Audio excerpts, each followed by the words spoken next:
Quando recebi o e-mail do Sr. de Monti, corri para contar à minha mãe. A proposta era surreal. 2 faxinas semanalmente, 8 ao mês, por 3.500. Meus olhos brilharam e meu coração quase parou quando vi o salário. Precisei reler para me dar conta de que era aquilo mesmo e pensei em responder o e-mail perguntando se o salário estava certo. Mas decidi tirar tudo a limpo pessoalmente, naquela segunda-feira, às 10 horas, como informava o documento. A entrevista era para um emprego no Parque dos Príncipes, um bairro nobre, vizinho à minha comunidade. A desigualdade entre ambos era discrepante, em um castelo antigo e muito mal dito. Ao contrário do que eu esperava, a reação da minha mãe não foi muito positiva. Sei que precisa do emprego, minha filha, mas você sabe o que falam daquele lugar, daquela rua. Mãe, as crianças gostam de inventar histórias assim. Sou adulta, esqueceu? Venho esperando por uma oportunidade há meses. Não é todo dia que alguém recebe uma proposta com um salário desse. Você sabe que as pessoas inventam histórias e aumentam tudo. E é aqui pertinho de casa. Precisamos do dinheiro, mãe. Vai dar tudo certo. Ela respirou fundo, fechou os olhos por alguns segundos e balançou a cabeça. Espreme os lábios em um sorriso e a abracei forte. Meu pai completaria 3 anos aguardando julgamento na cadeia, por ter usado da violência em legítima defesa contra um assaltante num ponto de ônibus a caminho do trabalho. Desde então, minha mãe foi entrando em uma depressão profunda e acabou largando o emprego. Era hora de retomarmos as rédeas, independente de boatos, histórias e folclores. Quando criança eu morria de medo daquela rua vazia e do icônico velho que morava no castelo devido às inúmeras baboseiras contadas pelos meus amigos enquanto crescíamos. Depois de alguns anos, tudo que já ouvi me parecia um tanto ridículo. Aquele velho rabugento é um lobisomem. Que lobisomem? Ele é um fantasma. Não é nenhum nem outro, é o próprio capeta. Uma vez, minha mãe foi perseguida por uma bola de fogo que saiu do mato atrás do castelo. Andando de bicicleta eu ouvi um homem pedindo socorro de dentro do castelo, e outras besteiras. O calor era tanto que estava um sol para cada um, como dizia minha mãe. Mais à frente eu conseguia ver as dançantes distorções do asfalto quase pegando fogo. Enquanto eu descia a extensa rua que ligava a comunidade a uma praça na entrada do Parque dos Príncipes, com os cabelos negros ao vento e a bolsa de couro artificial pendendo no meu ombro, lembrava do olhar vazio que minha mãe me lançou quando me despedi. Mas a carta de cobrança sobre a mesa alertando que nossos cartões seriam cancelados me motivava a seguir. Vai dar tudo certo. Meu coração estava aos pulos e minhas mãos úmidas tremiam. A rua continuava deserta. A única residência ali era o próprio castelo. Do outro lado da rua e à sua volta era somente verde, um mato alto que chegava a invadir a calçada. Parada em frente à construção negra com 2 pequenas torres despontando nas laterais e uma maior e mais larga no centro, reparava que a residência não era tão grande quanto eu me recordava. Quando criança, lugares costumam ser maiores e mais impactantes do que de fato são. Um pequeno gramado separava o castelo do portão de grades com lanças incrivelmente pontudas. Há anos eu não escutava absolutamente nada sobre o velho ou sobre o castelo. Será que alguém ainda morava ali? Bati palmas e gritei pelo Sr. de Monti. Ninguém apareceu. Aquele e-mail só podia ser um trote. Aquele valor era estupendo, surreal. Quem iria morar num castelo numa cidade grande? Apesar da antiguidade, nada estava quebrado ou com sinais de abandono. A pintura era antiga e desbotada, a mesma de anos. Empurrei o pequeno portão de grade enferrujado que se abriu em um gemido arrastado e agudo, como um coro de choros caninos prolongados. Passei pelo estreito e curvo caminho de paralelepípedo esverdeado entre o jardim com gramas altas e parei em frente à grande porta de madeira. Observei a aldrava de metal, um leão imponente abocanhando um arco robusto. Bati forte o arco contra a madeira desgastada. Ninguém. Mais algumas batidas e a resposta continuava a mesma. Impaciente, bati um pouco mais forte e a porta gemeu, como se já estivesse entreaberta. O filho da puta que me passou aquele trote vai me pagar. Pensei, com o rosto começando a queimar de ódio, vergonha, frustração. Chutei o pé da porta e ela abriu. A boca do castelo escancarou para mim. Observei o salão parcialmente iluminado pelas luzes do sol que lutavam contra os vidros escuros das duas únicas grandes janelas compridas e empoeiradas no alto, próximas ao teto. Uma grande mesa extensa no centro rodeada de cadeiras antigas. Liguei o flash do celular para ajudar a iluminação parca do ambiente. No fundo, uma escada larga de madeira levava para 2 lances de escadas de lados opostos, ambos com corredor que ligava uma porta, provavelmente cômodos dentro das torres.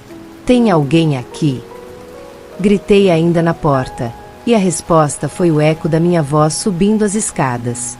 Aquele vazio silencioso eriçou os pelos dos meus braços e engoli seco. O flash se apagou. Suspirei colocando parte da frustração para fora e me virei, decidida a ir embora. Karina! A voz feminina veio dos fundos. Olhei para trás e a silhueta franzina dentro de um vestido volumoso e antigo descia a escada central. Meu coração acelerou e senti o sangue voltando a circular com leveza, aliviada. Sim, sou eu mesmo. Me perdoe a demora. Eu estava alimentando o Sr. de Monti. A senhora segurava um prato sem nenhuma colher ou garfo dentro. Seus cabelos eram brancos e ralos, presos em um coque na nuca. Entre, por favor, e sente-se. Apontou o queixo branco e enrugado para a mesa, antes de entrar em uma porta que provavelmente levava para a cozinha. Estranhamente, alguns fios dos meus cabelos se esvoaçavam como se estivessem ao vento, mas não havia nenhuma brisa ali. A todo instante um calafrio acariciava meus braços e nuca. A senhora se apresentou como Vera. Eu não sabia que era um trabalho de cuidadora.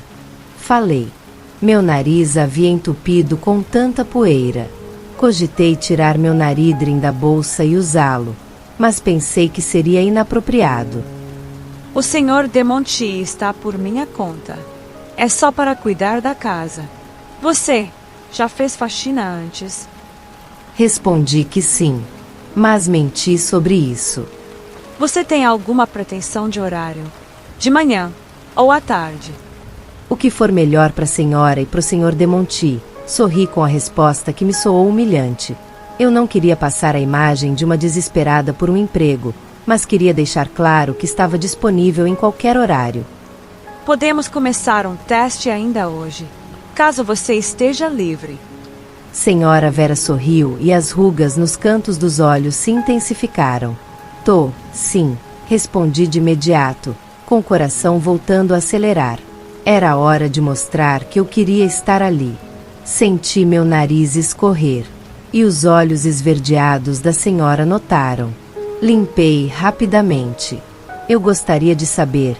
Comecei a dizer e a senhora se atentou. Se o salário no e-mail tá certo. Senhora Vera sorriu, soltando um leve riso por entre as narinas. Aquele é o salário inicial.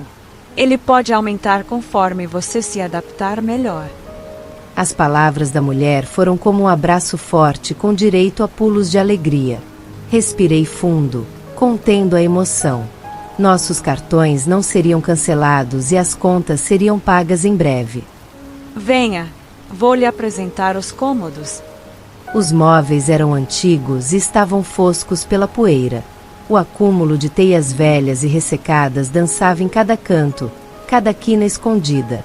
A sombra rápida de um possível pássaro passou pela parede, projetada pela iluminação do vidro no alto da parede. Desculpa, mas não tem luz? Perguntei, apontando para o lustre coberto por teias secas. Sr. de Monti diz que a energia estraga os móveis e afeta diretamente a saúde da nossa pele. Ela deu de ombros. Coisa de pessoas antigas. E depois riu baixo. A senhora Vera me parecia uma pessoa antiga. Se para ela o senhor de Monti era antigo, então o homem devia ser um idosinho bem debilitado. Nunca o tinha visto, mas pelo que contavam anos atrás, ele era velho. Devia estar batendo as botas, fazendo hora extra na terra. Como disse meu pai uma vez sobre a rainha Elizabeth, o outro cômodo era uma lavanderia. No canto tinha um tanque amplo, com um balde grande e escuro no chão. Aqui pode ser seu escritório. A mulher comentou e riu. Ri de volta para manter a simpatia e a chance de emprego. Ela abriu o pequeno armário velho e cansado acima do tanque e me mostrou panos e produtos de limpeza. Ergui a sobrancelha sutilmente, deduzindo estar vendo uma porção de garrafas de produtos vencidos. Já pode começar, se quiser. Qualquer coisa, me chame da escada. A senhora sorriu novamente e se retirou, sumindo no breu do salão. Passei o espanador na extensa mesa, nos móveis da cozinha e depois passei um pano úmido. Minha intenção era jogar toda a sujeira para o chão, para depois varrer.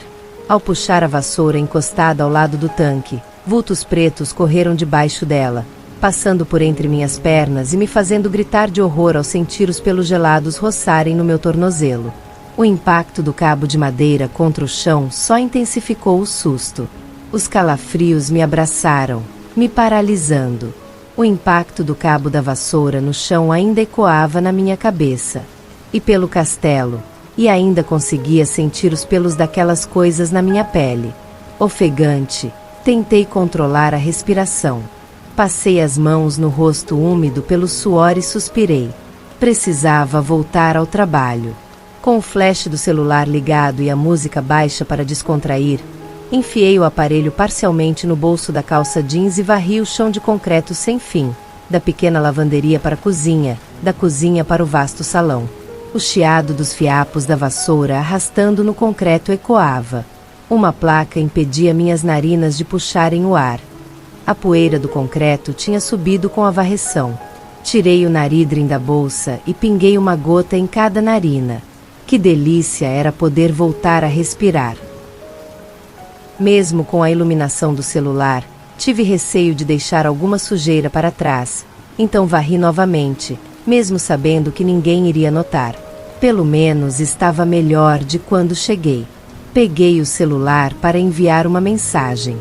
O lugar é bem tranquilo e o salário não estava errado. A senhora Vera é simpática e ela que cuida do velho rabugento que os meninos odiavam. Enviei para minha mãe. Pela visão periférica, percebi uma sombra passar sobre a mesa e uma das cadeiras tombar em câmera lenta para o lado. Pulei novamente com um susto. Encarei a cadeira por alguns segundos, sentindo meu coração pulsar no pescoço. Engoli seco e respirei fundo. Mesmo sem saber se era para tocar nas escadas, eu as varri e passei um pano úmido com um produto que deduzi ser pinho-sol. Ouvi risadas e murmúrios vindos da porta da torre direita do castelo, provavelmente o quarto do senhor de Monti. Me aproximei sorrateiramente e encostei a orelha contra a madeira gelada da porta e o ruído cessou. Ouvi um pigarro. Que barulho foi aquele? Karina. A voz da mulher penetrou a madeira de forma suave. Minha respiração travou e meu coração voltou a batucar. Hesitei e entrei num dilema. Respondo, soando uma bisbilhoteira, ou a ignoro, soando uma pessoa sem educação? De qualquer forma, ela parecia saber que eu estava ali. E aquilo não era boa coisa. Só um susto. Respondi. Desculpa. Me afastei da porta, voltando para as escadas com o coração agitado. Os calafrios voltaram enquanto eu retornava à limpeza dos degraus. Você é uma idiota. Uma idiota. Eu me punia em pensamento. Talvez o sexto sentido da minha mãe estivesse certo, pois eu estava começando a sentir que não deveria estar ali.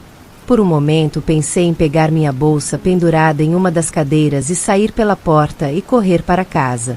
O que estava me incomodando não era o trabalho em si, e sim aquela agoniante sensação. Algo me dizia para ir embora enquanto um sussurro implorava para eu ficar. A necessidade do dinheiro, talvez. Meu coração foi esmagado pela sensação de estar longe de casa, distante da minha mãe, que era tudo que eu amava. Devia ser a ansiedade. Locais fechados e escuros me causavam um certo pânico. Está com fome? A voz surgiu repentinamente atrás de mim, me fazendo pular. Neguei com a cabeça, tentando achar um jeito de falar que estava grata pela oferta do trabalho, mas que precisava ir embora.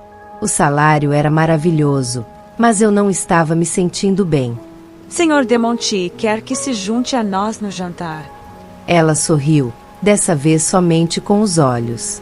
Devia ter odiado o fato de eu estar atrás da porta escutando a conversa, mas a verdade era que não tinha escutado nada.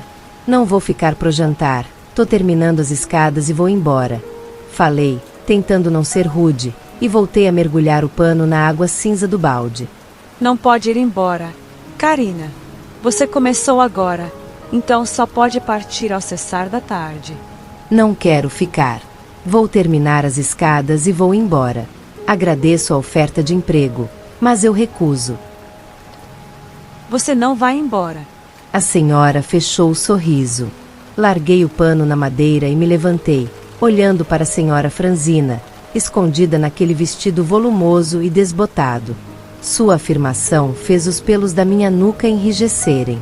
Desci a escada central já agarrando a bolsa pendurada em uma das cadeiras do salão.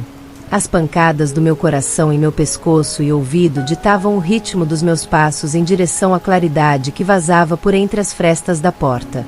Num piscar de olhos, os batimentos desaceleraram juntamente de meus passos. As frestas se apagaram e minha mente silenciou. Meu corpo e minhas pálpebras pareciam pesar 1 tonelada. O minúsculo quarto era iluminado somente pela luz natural que invadia pelo vidro poeirento da janela. Não havia nenhum móvel ali, somente a escrivaninha ao lado da minúscula cama em que me encontrava. Por um instante me questionei onde poderia estar e rapidamente minhas memórias vieram em uma avalanche.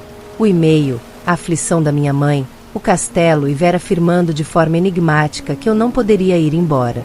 Minha pressão deve ter despencado com o nervosismo. A senhora fechou o sorriso. Larguei o pano na madeira e me levantei, olhando para a senhora Franzina, escondida naquele vestido volumoso e desbotado. Sua afirmação fez os pelos da minha nuca enrijecerem. Desci a escada central já agarrando a bolsa pendurada em uma das cadeiras do salão. As pancadas do meu coração em meu pescoço e ouvido ditavam o ritmo dos meus passos em direção à claridade que vazava por entre as frestas da porta. Num piscar de olhos, os batimentos desaceleraram juntamente de meus passos. As frestas se apagaram e minha mente silenciou. 3. Meu corpo e minhas pálpebras pareciam pesar 1 tonelada. O minúsculo quarto era iluminado somente pela luz natural que invadia pelo vidro poeirento da janela. Não havia nenhum móvel ali, somente a escrivaninha ao lado da minúscula cama em que me encontrava. Por um instante me questionei onde poderia estar e rapidamente minhas memórias vieram em uma avalanche. O e-mail, a aflição da minha mãe, o castelo e Vera afirmando de forma enigmática que eu não poderia ir embora. Minha pressão deve ter despencado com o nervosismo. Meu corpo enrijeceu, com o ranger da porta se abrindo. Para minha surpresa, um garoto de rosto simpático e olhos castanhos surgiu, me olhando de cima a baixo com certa hesitação. Senhora Vera me pediu para ver se você está bem. Sua voz era limpa, suave. Quem é você? Perguntei após limpar a garganta com um pigarro. Daniel. Estou fazendo um teste de emprego. Vou avisá-la que está melhor. Antes da porta se fechar, o agarrei pelo braço e o puxei para o cômodo. A gente precisa sair daqui, afirmei, enquanto ele me olhava com os olhos arregalados, confusos. Como assim? Por quê? Você não sente que alguma coisa nesse castelo é estranha? É. Um pouco escuro. Mas nada anormal. Vim para uma entrevista de emprego e comecei um teste, assim como você. Só que a senhora Vera me impediu de ir embora. Falei, engolindo a saliva e me afastando do garoto, me dando conta da minha atitude invasiva. Ele soltou um riso baixo e ergueu uma das sobrancelhas grossas. Como ela impediu? Ela não é forte o suficiente para te segurar. Eu desmaiei antes de sair. Sentei na beira da cama, dividindo a atenção entre o garoto e a porta. Ele ergueu novamente a sobrancelha. Como desmaiou? Minha pressão deve ter caído, sei lá. Fiquei nervosa, apaguei e acordei nesse quarto. Respondi com certa impaciência, tentando organizar minha mente. Por que não vai agora então? Ele continuava com a sobrancelha erguida. Contraí os músculos do maxilar e me levantei. Abri a porta e saí. Desci as escadas sem olhar para trás ou para os lados e atravessei o grande salão. Ao contrário da última tentativa, as luzes vazadas das frestas não se apagaram. Se expandiram em um retângulo vertical luminoso, fazendo arder meus olhos sensíveis. A iluminação que inundava a entrada me engolia e projetava minha imensa sombra sobre o chão naquele leque de luz forte. Onde está indo, querida Karina? A senhora entrou no salão e fechou a porta. Segurava uma sacola com o que me pareciam frutas. Irei embora, minha senhora. É melhor voltar para o seu aposento. Querida, não quero problemas com o Sr. de Monti novamente. Ela se manteve na frente da porta. O homem devia ter se irritado e dito algo a ela, pois seu tratamento comigo estava bem mais delicado. Mas por que eu não poderia ir embora? Amedrontada e arrependida por não ter dado atenção ao sexto sentido da minha mãe, meu coração apertou, como uma roupa ensopada sendo torcida em um tanque, mas a água não foi pelo ralo. Transbordou dos meus olhos, que logo se arregalaram ao notar o cotoco enfaixado. O que aconteceu? Perguntei, com os lábios trêmulos. Por favor, volte. A voz da senhora saiu alta e firme. A sacola verde pendia dos dedos do único braço. Num relance, empurrei a senhora para o lado e me joguei contra a porta, puxando a maçaneta oxidada. A porta relutava, como se um cabo, ou alguém, a puxasse do lado de fora. Olhei pela fresta que se abriu e não havia ninguém do outro lado.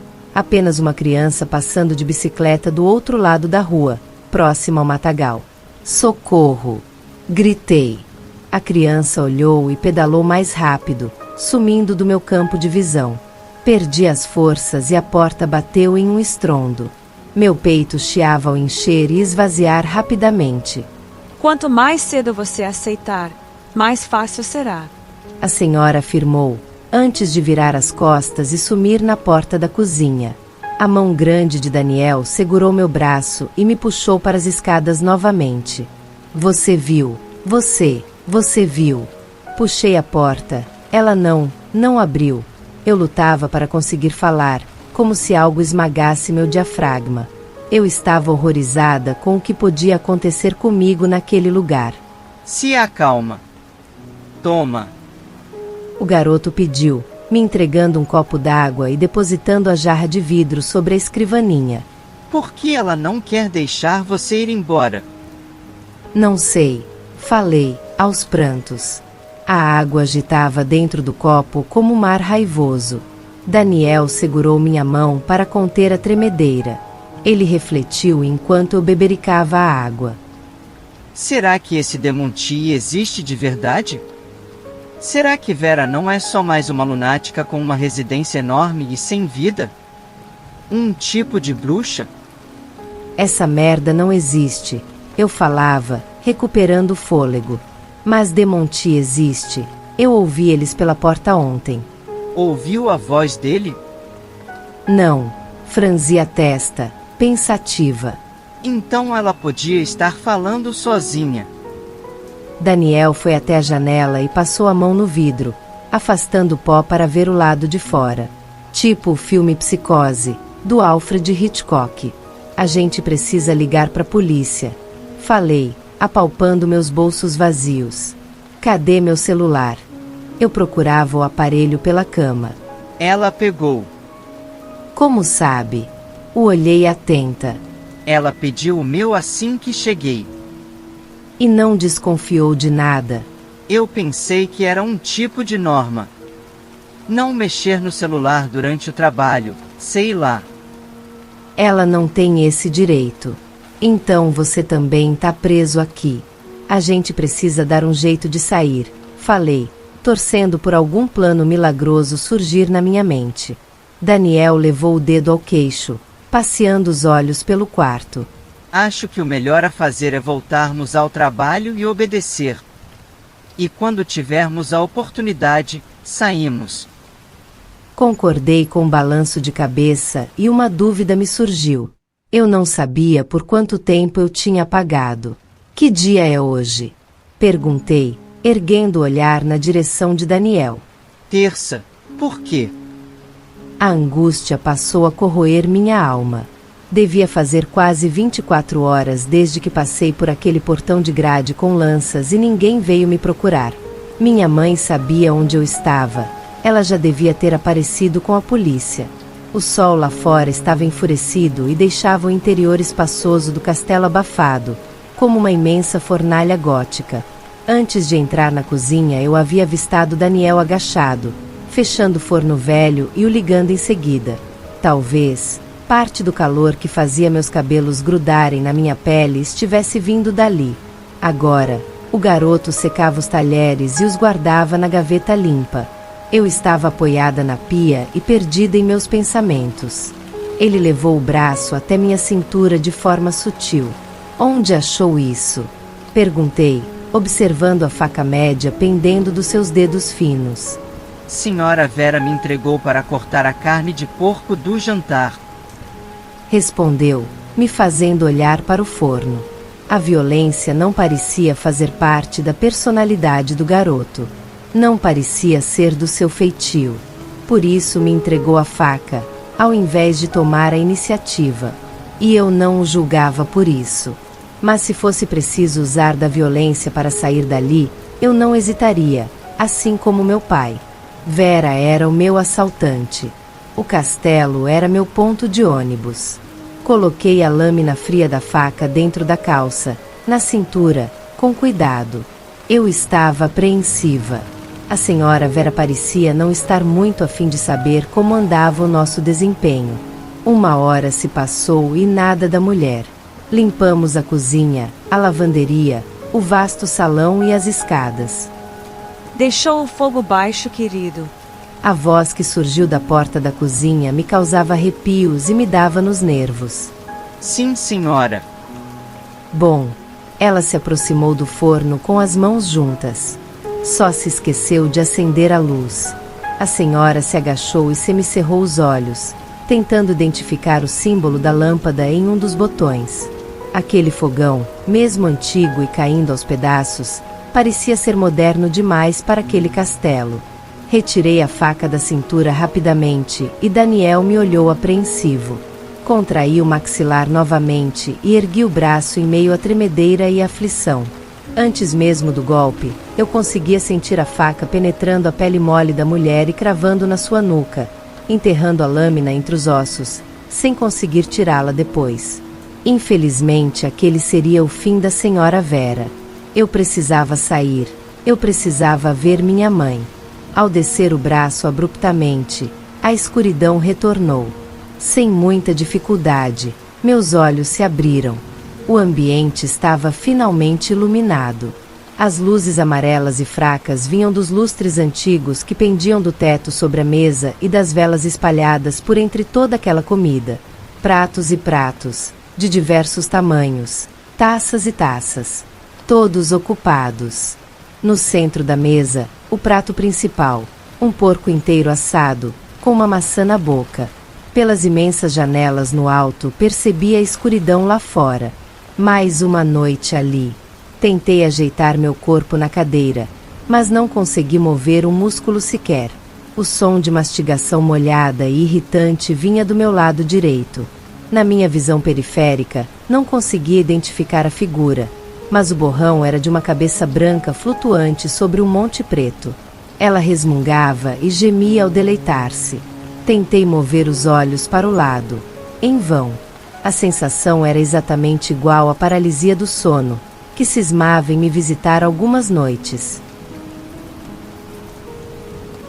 Me perdoe pela falta de profissionalismo de Vera, mas não se preocupe, ela foi punida. A voz falhada e rouca parecia sair com muito esforço, como a voz de um fumante vitimado pela cirrose. Engoli seco. Foi a única coisa que consegui fazer. Meu coração batia forte nos meus ouvidos. Não quer olhar para mim, minha cara? A voz velha e masculina parecia alisar minha pele e eriçar os pelos. Eu não consigo. Lutei para conseguir pronunciar aquelas palavras sem abrir a boca. A silhueta borrada estalou o dedo e o ar preencheu meus pulmões com facilidade. Não quer olhar para mim, minha cara? Em um movimento minucioso, virei o rosto para olhar a pessoa. Sua imagem fez meu corpo enrijecer. Senti a pressão na minha cabeça e a vontade de gritar, de correr, de vomitar. Tomava conta de mim. Sua pele era branco-amarelada, como a página de um livro antigo, com manchas irregulares amarronzadas espalhadas. Seus olhos penetrantes eram fundos e as bolsas eram de uma cor púrpura quase preta. As íris eram tão claras que pareciam brancas, evidenciando somente a minúscula pupila. Os fiapos de cabelos cinzas espetados e ralos faziam parecer que o velho tinha levado um baita choque elétrico. Seu nariz era minúsculo e arrebitado, torto para cima, como o de um morcego. Seus lábios eram grossos e arroxeados e estavam brilhando pela gordura da carne que mastigava. Seu sorriso largo se expandiu, mostrando boa parte da sua arcada dentária completamente danificada. Seus dentes encavalados, amarelos, retorcidos e compridos despontavam da gengiva negra. O famigerado Senhor de Monti. Aparentemente, todas as baboseiras que diziam sobre o local, sobre o castelo, eram reais. Eu preciso ir embora, balbuciei, com a visão embaçada e o aperto no peito voltando. Coma ao menos um pedaço do porco, minha cara. O velho pousou os longos antebraços contra a beirada da mesa. Seus dedos finos e compridos brilhavam com a gordura.